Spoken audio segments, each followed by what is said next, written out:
Welcome to a pivotal moment in the world of broadcast as we proudly present the Men's Mental Health Show featuring the renowned Larry Mabry in collaboration with the Maassen Group. This essential exploration of men's mental health wouldn't be possible without the invaluable support of RainerAvenueRadio.world. Now, let's dive into this crucial conversation with Larry Mabry and the Maassen Group. Your mental well-being matters. Here's Larry Mabry. Hey, what's going on? What's going on? Happy January 26th, 2026. For those people that don't know, today's my birthday. So 54 today. So I'm excited. Yeah, thanks. Appreciate it. So yeah, excited. I'm here on the rock another day. So I'm excited. Today, wanted us to kind of talk about as men, it's important to kind of take stock of ourselves and celebrate ourselves. And so I wanted to take the time to celebrate with you guys. Before I get started, I want to say thank you for those individuals I met. Jason, Dan, Yin, just people I met that's really been instrumental as far as getting me to think about things on a deeper level. So I want to say thank you for you guys. I also want to thank you guys as the listeners. Appreciate you guys. I'm glad that I'm here one more year. And people are like, well, what are you doing your birthday? Today has been a very interesting day. I woke up, I was excited, my day got started, and I got a call from my uncle, and my aunt had passed away. And I'm like, wow, I'm born on this day, but also had a death on this day. So we're working through that. But what's really interesting is, for like 20 seconds, I had to just kind of sit there and just be, right? Just be in that space.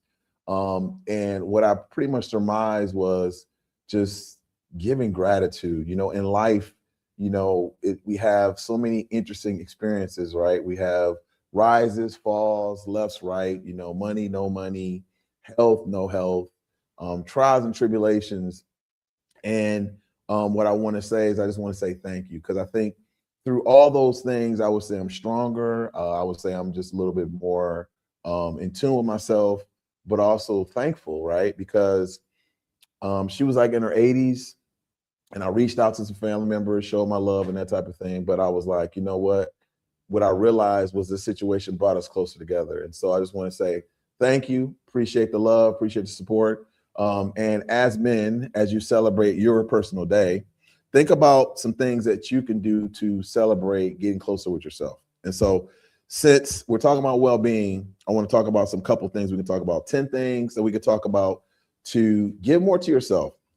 First thing is, making sure that you identify who you are. You might be like, what do you mean by that? Well, in that challenge, as far as my aunt passing away, you have to honor yourself. Like, I was like, what? And a lot of things kind of went through my mind. And when you identify those things, you have to sit with yourself. And a lot of times people are struggling with that. But what I noticed for me is when you sit with yourself, however long it takes, and I had an idea to leave the house a certain time, and I couldn't leave the house because I just got inundated with calls and situations, whatever. But I had to sit with myself for a little bit. And the power of that is all the emotions and things you kind of go through, you get to a point where you're like, you know what, I'm here, I'm alive, I'm thankful. I'm hoping that she had a good life and that type of thing. But at the same time, we know at the end of the day, we only are here for X amount of days. And so the question I have is, what are you contributing, right? What is your contribution? And so make sure you identify with that beyond productivity, right? Not just being about producing. Many men, we tie our worth to our output, our achievement, our income, but let's exploring like outside of that, what do I do? Who am I, right? Who am I, right? And I think it's important to get back to that, because I feel like we get caught up on the big cars, the big houses, bank accounts again, but who are you truly, right? And so it's important to kind of get back to that every single day. So get caught up with your identity as far as productivity. The first is that, right? The second thing is emotional expression without shame. That's really important. And so the pressure is to stay stoic rather than be strong, or still be strong, but be stoic. We learn to name our emotions without self-judgment. And it's like a powerful skill. And when I reached out to my family member, we had a conversation, and she brought up some really good, interesting things that I had to take stock of. And she said, you know, the men in our family, they all like put their emotions inside. And I had to take a step back because I would say that I'm evolving. I'm more open, but I have friends, you know, family members, my dad, other male counterparts that I'm cool with, older than me. It's like there's this stoicism or like this barrier, you know, where if you hug, you feel in some kind of way, this awkwardness. And so when I'm realizing it's important to be honest, back when we were a kid, you know, you hit your hand, you hit your head, you would cry, you know, you felt the emotion. And it's like when it's relating to sports, you know, we had no problem with, man, oh man, yeah, you know, go Seahawks. You know, we get hype in that. But when it's something that's like really personal to us, all of a sudden we can't express ourselves. Why is that? Right. And so I think it's important to practice that. Now, granted, I get it because sometimes it may not be a safe space. I know that can be a challenge, right? And so you might need to do it with yourself, in the mirror, in a journal, or with somebody that you care about who will honor your emotions, because that's also important. But what can we do to make sure we honor our emotions? Because without shame and feeling bad for it, and realize it's part and parcel of us just being who we are, right? Number 3, friendship and social connection. That is critical, I would say. One of my friends I've known for 37 years, he called me and we had a really good conversation. And one of the things that he said that was really important was the fact that I'm an honest, real person. And let's talk about that. Because sometimes it's like you'll have people, they'll be around you for what they can get out of you, right? An advantage of some sort that they can get. It could be job connected. So obviously there's money involved. But it's like, do you genuinely just care about that person because you care about that person? It's not really something you want from that person. You care about them emotionally, right? What are you doing, right? And I noticed on my journey, it's important to be a good friend to yourself, right? And so that by you being a friend to yourself, then you basically attract those individuals who will be friendly to you. But male friendships, they often fade with age, and as we get older, as I shared earlier, you know, people are passing away. You know, jobs, families, different types of things, situation, kids, you know, we move around or whatever, they fade. And so it's important to make sure we build those deeper connections and relationships, right? Certain consistent things that kind of build that bond. Number 4, stress, burnout, overcommitment. Man, that's a big one. I know for me, I'm learning to kind of step back and allow more, right? I think a lot of times, I know for me, I grew up as an older brother. And so like there's family obligations as far as, okay, you're the oldest. I'm gonna need you to protect the family. I'm gonna have roommates, you know, make sure they're good, things of that nature. But at the same time, it's like sometimes you can overcommit and it puts you in a situation where you don't really have enough bandwidth for yourself.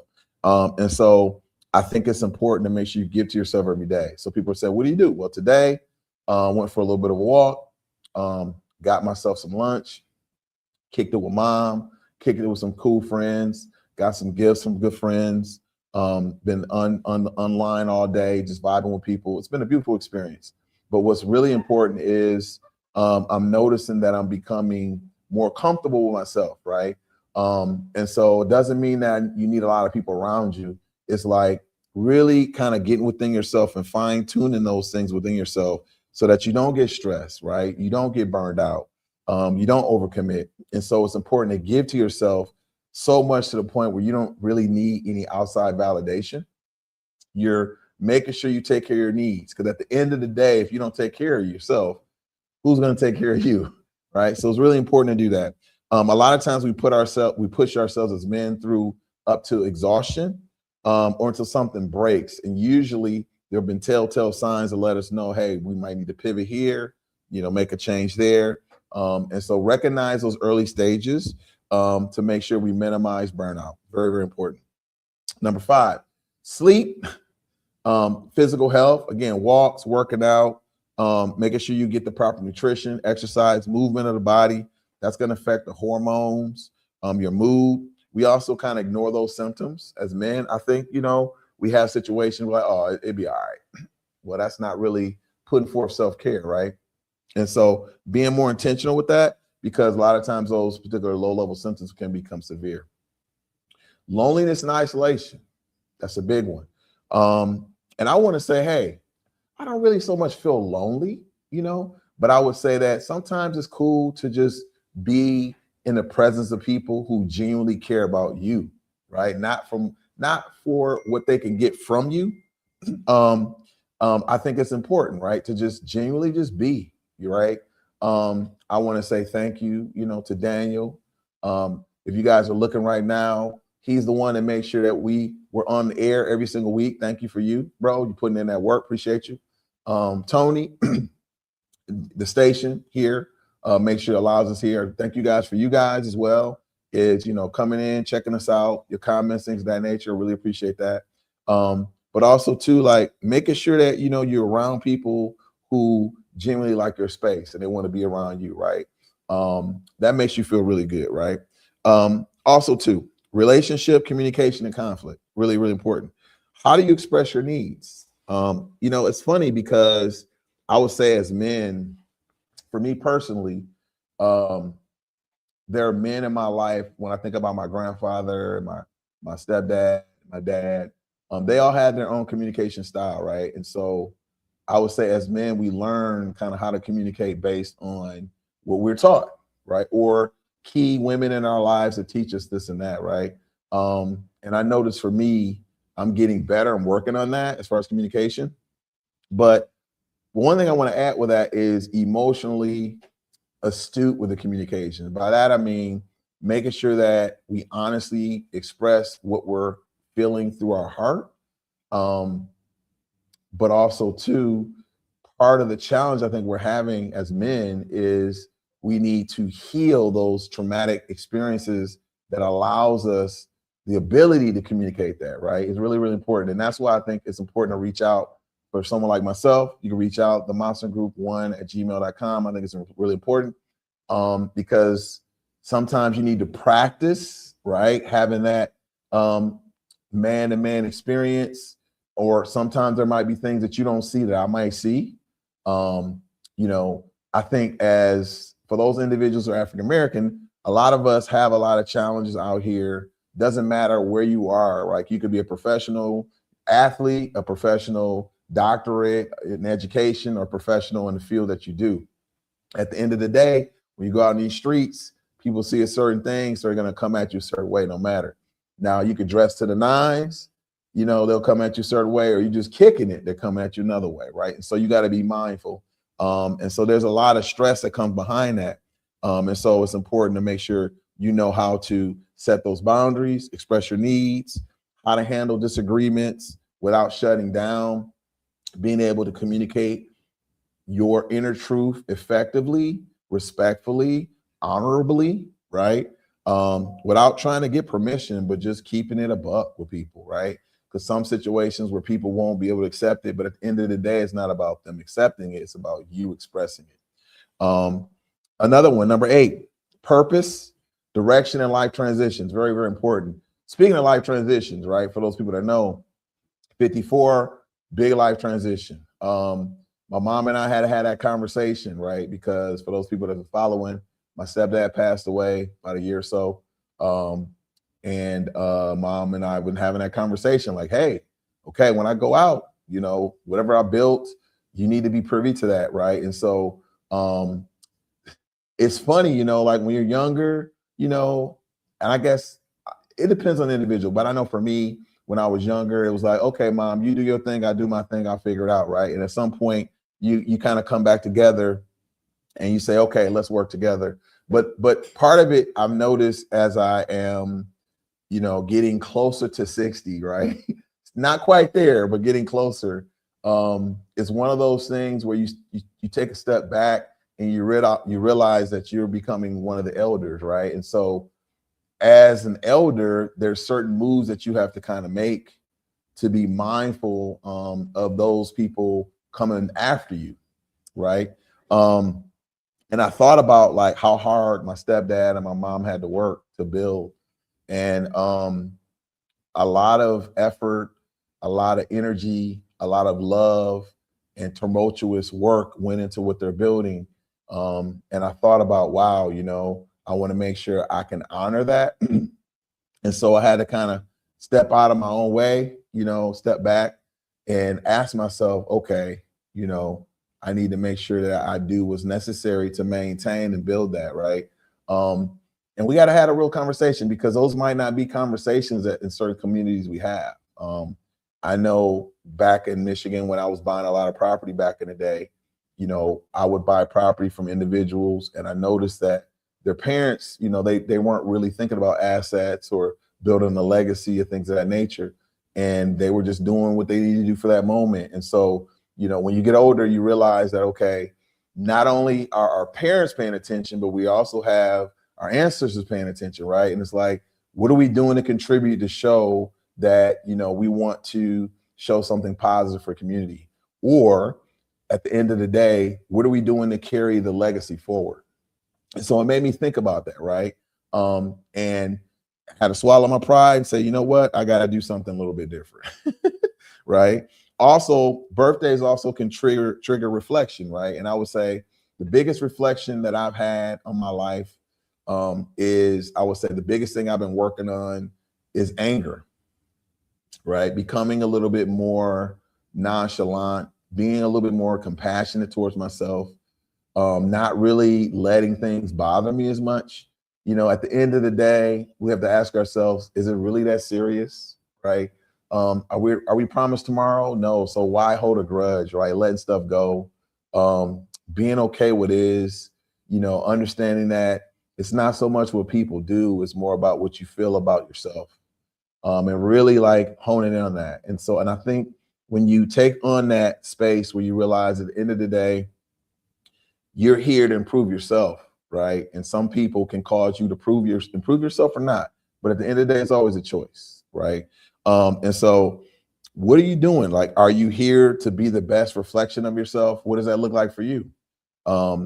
What's your purpose? What are you doing to reduce your anxiety, to increase your clarity, to increase your stamp on the world? Are you here just proliferating the earth with children? No, knock on that. Are you trying to create a higher, better consciousness? That could be cool too. What are you doing as far as when you roll out, when you leave, what is the world going to remember you by? That should be your purpose. And if you're struggling with that, you got to ask yourself, what types of challenges are you having that's keeping you from your purpose? Is it the circle that you keep? Is it self-defeatist attitudes? Is it certain things that you're saying to yourself? Is it certain mental beliefs that you have about yourself? And so I share that because sometimes you might need to reach out to somebody to help you work through that. Okay. Number 9, masculinity expectations. Really, really important. What does healthy masculinity look like? Good point. If you look around, are there 5, 6, 7 people that you can see or say to yourself that they're healthy, masculine types of images that I can take things from? And if not, where do you need to go to find those, right? What's your definition of healthy masculinity, right? How do cultural expectations shape our mental well-being? That's a big one. Very, very big. I would say when I first got into the space, as far as life coaching, a lot of times I would have conversations with gentlemen and ladies and families, and no one wanted to hear, oh man, I got to work with a psychologist, or I got to work with a therapist, I got to work with a counselor, because no one wanted to feel like they were crazy, right? And it wasn't so much that people were saying that, it was I would say the stigma behind it. And so initially I would say, the first thing I would say is, hey, we're just 2 brothers having a conversation. That's it. And a lot of times we have these stigmas that we carry on, that we perpetuate. But at the end of the day, isn't it good to have somebody that has circumvented certain challenges more effectively than you, and you can talk to that person and help you work through it? Does that mean you're crazy? No, that just means you're wise, right? If you think about it, you play sports, raise your hand if you play a sport. Don't you feel better when you have a coach that can sit down with you and help you work around certain game plans to be effective in that particular play? Of course, most definitely. And so I think if we apply that same type of principle, we'll notice that we can be successful. And I noticed for me, it was cool because my stepdad was a coach and my mom and him were like teammates, right? And so they worked together really, really well. And I had the blessing to experience that. And so I know that knowing how to work with people is really, really important. But sometimes you got to take a step back and not get in your own way, right? And people say, well, how do you do that? Well, the one thing is, and number 10, is asking for help, right? Yo, I'm asking for help. What does that look like? Yo, I need help. I realize that I'm weak in this area, and I need support in this area. Speaking of that, I need you guys' help right now. Make sure you guys give some love to our organization here. Help us out by making our shows better. You can donate today at Venmo at Rainier Avenue Radio or rainieravenueradio.world/donate. It helps our community. It gets our word out there, as well as let people understand that we're here to support you guys. But we need resources to help perpetuate this. Also, too, I want to remind you guys, the Call to Consciousness Museum is going to be back. For those people that were here last year, it was pretty awesome. And during that time, they're going to just decorate the whole facility here. It's going to be opening February 14th, right around Valentine's Day. So bring your Valentines here to celebrate. Go to calltoconscience.world for details, for tickets and times. Again, we'll be opening up February 14th. So make sure you guys show some love for that. A lot of cool, rich history here in Seattle. So make sure you guys take a look at that. Okay. All right. Not too bad. So now let's go back to what I said about asking for help. Now, I would say that as I talk to a lot of my clients, that's a big challenge. Usually, when we talk, they don't have a problem with keeping it a buck with me once we build our relationship. But I would say, what's a big issue that keeps men from asking for help? I'm going to say a couple things that I notice as a challenge. Sometimes I notice in my situation, it's a challenge to ask for help because, like, when you ask for help and people put your vision down, it doesn't make you feel like you're being received or respected. And so if people do that 2 or more times, you're not going to be apt to ask for help. Why? Because in your mind, you're thinking, man, okay, I've asked, I share some things or whatever. So now you feel in your heart, you kind of feel like, oh man, I feel vulnerable. I don't want to put myself out there and the person doesn't believe in me, right? Even though you believe in yourself. That's the first thing. The second thing is, I think as men, the challenge is asking for help is, I feel as though it's like we don't want to appear weak, right? Society has a lot of expectations of us as far as, how do we deem success? What are we going to do to make sure we can take care of our family or take care of our structure or our job or career? And it's like, but if you take a step back and you look behind the curtain, you'll see every successful person had a mentor, everybody, right? And I like to connect it to like superheroes. So if you look at Batman, even he had Alfred, right? Alfred knew intimate situations about Batman. You know what I'm saying? He never judged him. He had his back, right? Had a cover for him. He knew him from the time that he was a young boy, right? And it's like, you got to have your Batman. You got to have, your Alfred. You got to have, as I like to call it, your Jedi Council. Very, very important. In these times, as we grow, as we mature, you have to have people who have achieved certain levels of success, whatever that means for you. And you have to be connected to these individuals in a partnership type of format in order to be successful, right? And I would say the biggest determining factor for me that I realized is because I have so many friends from different walks of life, I notice that it keeps me kind of like in the middle, right? It keeps me focused with certain things because of those relationships. It's like they sharpen a certain iron aspect of myself, right? I have a friend of mine who's a really good cook. He and I talked about cooking. He's a chef, right? I'm working on cooking more, right? And so that's somebody help me with that. Another friend who flies drones, he's teaching me that. Another friend who's showing me game in terms of business types of skills, right? And so I'm sharing that because it's important to have these individuals to kind of help us grow with these certain levels in order for us to be, I would say, our best self, right? Is it scary? Absolutely scary. But I feel like that's part and parcel of the growth. By that I mean, like, you know how, like, when you're a little kid, and for those people who did like a gym class and you had to climb that rope and you looked up at the rope and you're like, oh my God, that's so high, right? The first step, right? The first grab, you're like, man, it was tough. But as you kept going, you kept climbing, you realized, oh wait, I got this. And maybe you fell a couple times, but you notice that as you were persistent, you got stronger and stronger and stronger. And then you look up by the end of that particular semester, at the end of that year, you know, you up all the way on the rope and doing dances and dropping it like it's hot, doing all these cool things, right? But my point is, like, you honoring yourself and connecting yourself with different people is going to help you become a better person within yourself. And like I said, it's going to be uncomfortable, but the part of growth that people don't realize is there's a level of uncomfortability as well as creating a new comfortability, right? And then when you get too comfortable, then guess what? It's time to move on, right? Because that means you're stagnant, right? And so it's important to make sure you kind of have that balance where you are partly a student, but you're partly a teacher too. And it's important for you to stay within that fulcrum, right?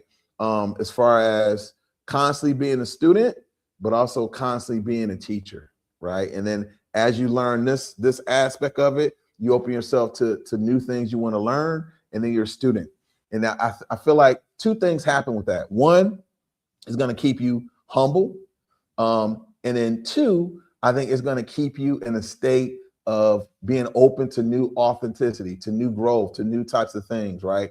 To value those things that I think we take for granted. And I like to say, like, that kid spark, right? It keeps you joyous in those new occasions because it's like, oh, wow, okay, I got this new thing to learn, okay? So anyway, guys, I want to say thank you so much for you guys chiming in this week. I'm looking forward to touching base with you guys next week. Without further ado, guys, peace.